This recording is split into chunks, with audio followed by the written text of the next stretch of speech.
ದರ್ಶನ್ಗೆ ಬೇಲ್ ಕೊಡಿಸಲು ಭಗೀರಥ ಯತ್ನ, ಚಾರ್ಜ್ ಶೀಟ್ ವೈಫಲ್ಯವೇ ಪ್ರಬಲಾಸ್ತ್ರ. ಕೋರ್ಟ್ನಲ್ಲಿ ಸಿವಿ ನಾಗೇಶ್ ಖಡಕ್ ವಾದ. ರೇಪ್ ಕೇಸ್ನಲ್ಲಿ ಮುನಿರತ್ನಗೆ ಸಂಕಷ್ಟ, ಮತ್ತೆ 15 ದಿನ ನ್ಯಾಯಾಂಗ ಬಂಧನ. ಪರಪ್ಪನ ಅಗ್ರಹಾರ ಜೈಲ್ಗೆ ಶಾಸಕ ಶಿಫ್ಟ್.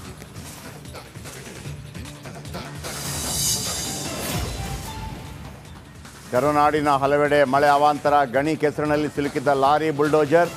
ಬೀದರ್ನಲ್ಲಿ ಹಳ್ಳ ದಾಟಲು ರೈತರ ಒದ್ದಾಟ.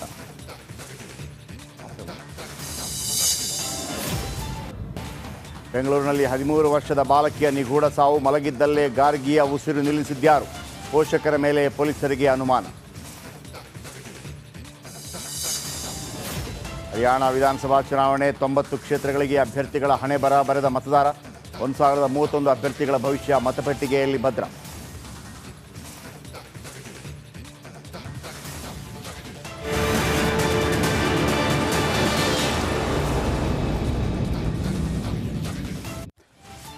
ರೇಣುಕಾಸ್ವಾಮಿ ಕೊಲೆ ಪ್ರಕರಣದಲ್ಲಿ ದರ್ಶನ್ ಜಾಮೀನು ಅರ್ಜಿ ವಿಚಾರಣೆ ಇವತ್ತು ನಡೆಯಿತು. ಅದು ಅಕ್ಟೋಬರ್ 8ಕ್ಕೆ ಮುಂದೂಡಲ್ಪಟ್ಟಿದೆ.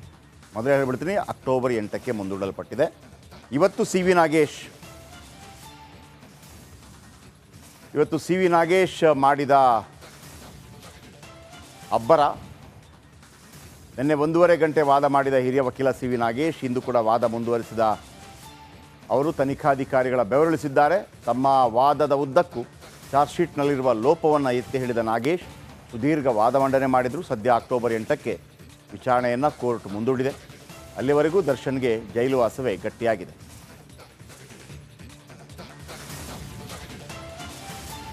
ಇದು ದರ್ಶನ್ ಅವ್ರ ಬೇಲ್ ವಿಚಾರದಲ್ಲಿ ನಿನ್ನೆ ಸಿ ವಿ ನಾಗೇಶ್ ಸೀನಿಯರ್ ಹಿರಿಯ ವಕೀಲರ ಸಿ ವಿ ನಾಗೇಶ್ ಅವರು ನಿನ್ನೆ ಒಂದು ಅರ್ಧ ಆಗಿತ್ತು ಆರ್ಗ್ಯುಮೆಂಟ್ಸು. ಅದನ್ನ ಇವತ್ತು ಮುಂದುವರೆದ ಭಾಗವಾಗಿ ಅಂದರೆ ದರ್ಶನ್ ಅವ್ರನ್ನ ಈ ಪ್ರಕರಣದಲ್ಲಿ ಯಾವ ರೀತಿ ಸಿಲುಕಿಸಲಾಗಿದೆ, ಆಮೇಲೆ ಅಂದರೆ ಈ ಪ್ರಕರಣದ ಘಟನೆ ನಡೆದಿಂದ ದಿನದಿಂದ ದರ್ಶನ್ ಅವ್ರ ಹೆಸರು ಈ ಪ್ರಕರಣದಲ್ಲಿ ಬಂದಂಥ ದಿನದಿಂದ ಇಂದಿನವರೆಗೂ ಸಹ ಅಂದರೆ ಚಾರ್ಜ್ ಶೀಟ್ ಸಲ್ಲಿಸೋವರೆಗೂ ಸಹ ಪ್ರಕರಣದಲ್ಲಿ ಯಾವ್ಯಾವ ರೀತಿಯ ಮ್ಯಾನಿಪ್ಯುಲೇಷನ್ಸ್ ಮಾಡಲಾಗಿದೆ, ಅಂದರೆ ಯಾವ್ಯಾವ ರೀತಿಯ ಸಾಕ್ಷ್ಯಾಧಾರಗಳನ್ನ ಅವರೇ ಇನ್ವೆಸ್ಟಿಗೇಟಿಂಗ್ ಆಫೀಸರ್ ಯಾವ ರೀತಿಯ ತಿರುಚಿದ್ದಾರೆ, ಆಮೇಲೆ ಯಾವ ರೀತಿ ತಿದ್ದುಪಡಿ ಮಾಡಿದ್ದಾರೆ, ಆಮೇಲೆ ಅವ್ರನ್ನ ಯಾವ ರೀತಿ ಈ ಥರದಲ್ಲಿ ಸ್ಕೇಪ್ ಗೋಟ್ ಮಾಡಿದ್ದಾರೆ ಅನ್ನೋದನ್ನ ಇವತ್ತು ಮಾನ್ಯ ನ್ಯಾಯಾಲಯಕ್ಕೆ senior counsel C V Nagesh sir ಅದನ್ನು ತೋರಿಸ್ಕೊಟ್ಟಿದ್ದಾರೆ.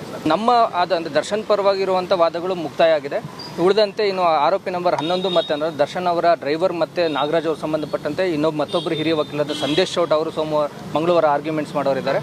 ಅದಾದಮೇಲೆ ಪ್ರಾಸಿಕ್ಯೂಟರ್ ಅಂದರೆ ವಿಶೇಷ ಸರ್ಕಾರಿ ಪ್ರಸನ್ನ ಕುಮಾರ್ ಅವರು ಅವ್ರ ಪರವಾಗಿ ಅಂದರೆ ಇವರಿಗೆ ಯಾಕೆ ಬೇಲ್ ಕೊಡಬಾರ್ದು ಅನ್ನೋ, ನಾವು ಇಲ್ಲಿವರೆಗೂ ಸಹ ಬೇಲ್ ಯಾಕೆ ಕೊಡಬೇಕು ಅನ್ನೋ ಕಾರಣಗಳನ್ನ ಮುಂದಿಟ್ಟು ಹಲವಾರು ಕಾರಣಗಳನ್ನ ಮುಂದಿಟ್ಟು ಇವತ್ತು ಸೀನಿಯರ್ ಆರ್ಗ್ಯುಮೆಂಟ್ಸ್ ಮಾಡಿದ್ದಾರೆ. ಅವ್ರು ಯಾವ ಕಾರಣಕ್ಕೋಸ್ಕರ ಬೇಲ್ಗಳು ಕೊಡಬಾರ್ದು ಅನ್ನೋದನ್ನ ಅವರು ಆರ್ಗ್ಯುಮೆಂಟ್ಸ್ ಮಾಡ್ತಾರೆ. ಆಮೇಲೆ ನಾವು ಮಾನ್ಯ ನ್ಯಾಯಾಲಯಕ್ಕೆ ಇದೇ ಥರ ಅಂದರೆ ಈ ಥರದ್ದು ಸಂದರ್ಭದಲ್ಲಿ ಮಾನ್ಯ ಹೈಕೋರ್ಟು ಮತ್ತು ಸುಪ್ರೀಂ ಕೋರ್ಟು ಯಾವ ರೀತಿ ಇದನ್ನು ನೋಡಿದೆ, ಆಮೇಲೆ ಈ ಥರದ ಪ್ರಕರಣಗಳಲ್ಲಿ ಸುಪ್ರೀಂ ಕೋರ್ಟ್ ಸಹ ಬೇಲ್ ಕೊಟ್ಟಿದೆ ಅನ್ನೋದನ್ನ ಇವತ್ತು ನಾವು ಕೋರ್ಟ್ ಗಮನಕ್ಕೆ ತಂದು ಕೊಟ್ಟಿದ್ದೀವಿ ಸರ್. ನಮಗೆ ಸಿಗುತ್ತೆ ಅನ್ನೋದು ಬಲವಾದ ನಂಬಿಕೆ ನಮಗಿದೆ. ಹೌದು, ಅದು ಕಾನೂನು ಇರೋದೇ ಆ ಥರ. ಆಮೇಲೆ ಸುಪ್ರೀಂ ಕೋರ್ಟು ದಿನ ಮತ್ತು ನಮ್ಮ